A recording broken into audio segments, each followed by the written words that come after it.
नमस्कार। कभी सोचा है कि बिजनेस की इतनी बड़ी कॉम्प्लिकेटेड दुनिया में अगर कोई कंपास मिल जाए जो हमेशा सही रास्ता दिखाए तो कैसा रहेगा? आज हम एक ऐसे ही कमाल के टूल स्वॉट एनालिसिस के बारे में बात करने वाले हैं। मतलब इतनी कंपटीशन वाली दुनिया है ना? तो ये बड़ी बड़ी कंपनियां अपना रास्ता ढूंढती कैसे हैं? वो इतने सही फैसले कैसे ले लेती हैं? इसका राज एक बहुत ही पावरफुल स्ट्रेटेजिक प्लानिंग टेक्निक में छिपा है। और मजे की बात पता है क्या है? इस प्लानिंग के लिए एक बहुत ही सिंपल लेकिन उतना ही पावरफुल फ्रेमवर्क भी है। तो चलिए इसी फ्रेमवर्क को थोड़ा डिटेल में समझते हैं, देखते हैं कि ये आखिर है क्या। सच कहूं तो ये फ्रेमवर्क एक स्ट्रेटेजिक कंपास जैसा ही है। ये सिर्फ ये नहीं बताता कि हम आज कहाँ हैं, बल्कि ये भी दिखाता है कि हमें आगे किस तरफ जाना चाहिए। और इसका नाम है स्वॉट एनालिसिस। तो ये स्वॉट है क्या भला? ये असल में एक एक्रोनिम है, मतलब 4 शब्दों के पहले अक्षर से बना है। एस से स्ट्रेंथ्स यानी हमारी ताकत, डब्ल्यू से वीकनेसेस यानी हमारी कमजोरियां, ओ से अपॉर्चुनिटीज मतलब मौके, और टी से थ्रेट्स यानी खतरे। बेसिकली एक ऐसा फ्रेमवर्क है जो इन चारों चीजों को देखकर सही डिसीजन लेने में हमारी मदद करता है। ठीक है, तो अब इस स्वॉट फ्रेमवर्क के स्ट्रक्चर को समझते हैं। इसे ना 2 मेन हिस्सों में बांटा गया है, जिससे हमें पूरी पिक्चर क्लियर हो जाती है। एक है इंटरनल और दूसरा है एक्सटर्नल। स्वॉट की सबसे मजेदार बात यही है, ये हमें 2 अलग अलग एंगल से सोचने पर मजबूर करता है। एक तरफ है इंटरनल फैक्टर्स, मतलब हमारी ताकत और हमारी कमजोरियां, ये वो चीजें हैं जो हमारे कंट्रोल में हैं। और दूसरी तरफ हैं एक्सटर्नल फैक्टर्स, यानी मौके और खतरे। ये बाहर से आते हैं, मार्केट से, और हमें इनके हिसाब से खुद को एडजस्ट करना पड़ता है। चलो अब स्वॉट के इन चारों पिलर्स को, यानी स्ट्रेंथ्स, वीकनेसेस, अपॉर्चुनिटीज और थ्रेट्स को एक एक करके थोड़ा और डिटेल में समझते हैं। तो सबसे पहले है एस, यानी स्ट्रेंथ्स, हमारी ताकत। ये वो इंटरनल क्वालिटीज हैं, वो खूबियां हैं जो किसी भी ऑर्गेनाइजेशन को उसके कॉम्पिटिटर से आगे रखती हैं। कह सकते हैं ये हमारे तुरुप के इक्के हैं। जैसे कि एक बहुत मजबूत ब्रांड रेपुटेशन है ना, या फिर एक बहुत ही स्किल्ड और एक्सपीरियंस टीम, लेटेस्ट टेक्नोलॉजी होना, फाइनेंशियली स्टेबल होना, या फिर एक लॉयल कस्टमर बेस।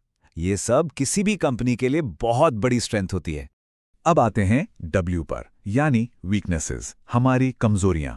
ये वो इंटरनल कमियां हैं जो हमारी ग्रोथ को रोक सकती हैं या धीमा कर सकती हैं। और देखिए, इन्हें एक्सेप्ट करना, ईमानदारी से मानना, यही सुधार की तरफ पहला स्टेप है। मिसाल के तौर पर पैसों की कमी होना, पुरानी टेक्नोलॉजी यूज करना, एक कमजोर सप्लाई चेन, या फिर मार्केट में ज्यादा पहचान न होना, ये सब कमजोरियां हो सकती हैं। और इनसे निपटने के लिए सबसे पहले तो इन्हें मानना पड़ेगा। ओके, तो ये तो हो गए इंटरनल फैक्टर्स। अब चलते हैं बाहर की दुनिया में, और यहां सबसे पहले आता है ओ, मतलब अपॉर्चुनिटीज, यानी मौके। ये मार्केट में मौजूद वो गोल्डन चांस हैं जिनका फायदा उठाकर कोई भी ऑर्गेनाइजेशन जबरदस्त ग्रोथ कर सकती है। जैसे मान लीजिए कोई नया मार्केट उभर रहा है, या कोई एकदम नई टेक्नोलॉजी आ गई है, या फिर कस्टमर्स का टेस्ट बदल रहा है। जिसने भी इन मौकों को सही टाइम पर पकड़ लिया, समझो वो रेस में आगे निकल गया। और आखिर में है टी, यानी थ्रेट्स, खतरे। अब ये वो बाहरी चैलेंजेस हैं जो बिजनेस को नुकसान पहुंचा सकते हैं, और इन्हें वक्त रहते पहचान लेना बहुत जरूरी है ताकि हम आने वाली मुश्किलों के लिए तैयार रह सकें। जैसे मार्केट में कंपटीशन का बढ़ जाना, इकोनॉमी का खराब होना, या सरकार के नियमों में अचानक कोई बदलाव आ जाना। इन खतरों को पहले से समझ लेने से हम एक मजबूत रिस्क मैनेजमेंट प्लान बना सकते हैं। तो ठीक है, हमने इन चारों चीजों को समझ लिया, स्ट्रेंथ्स, वीकनेसेस, अपॉर्चुनिटीज, थ्रेट्स। पर सबसे बड़ा सवाल तो यह है कि अब इस जानकारी का करें क्या? तो चलिए अब देखते हैं कि इस एनालिसिस को एक्शन में कैसे बदलना है।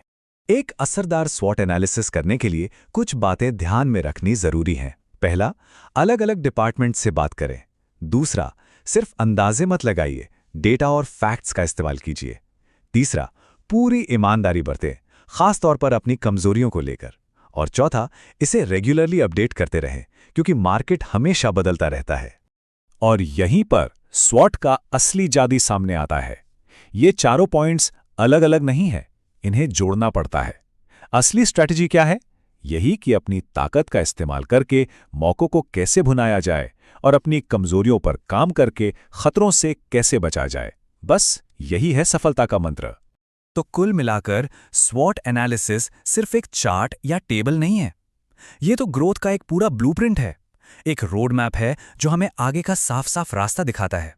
और एक बात बिल्कुल सच है, जैसा कि इस कोट में कहा गया है कि आज की तेजी से बदलती बिजनेस दुनिया में वही कंपनियां आगे बढ़ती हैं और टिकती हैं जो लगातार अपनी स्ट्रैटेजी को जांचती परखती हैं और जरूरत के हिसाब से बदलती रहती हैं। तो इस बात को हमेशा ध्यान में रखना है, स्वॉट कोई वन टाइम एक्सरसाइज नहीं है कि एक बार कर लिया और खत्म। नहीं, ये तो लगातार चलने वाला एक प्रोसेस है, लगातार खुद को बेहतर बनाने का एक कमिटमेंट है। और जाते जाते एक सवाल छोड़ जाता हूं। सोचिए, अगर कोई आज अपनी कंपनी या यहां तक के अपने करियर का स्वॉट एनालिसिस करे तो कौन कौन से नए और शानदार मौके सामने आ सकते हैं? जरा सोचिएगा जरूर।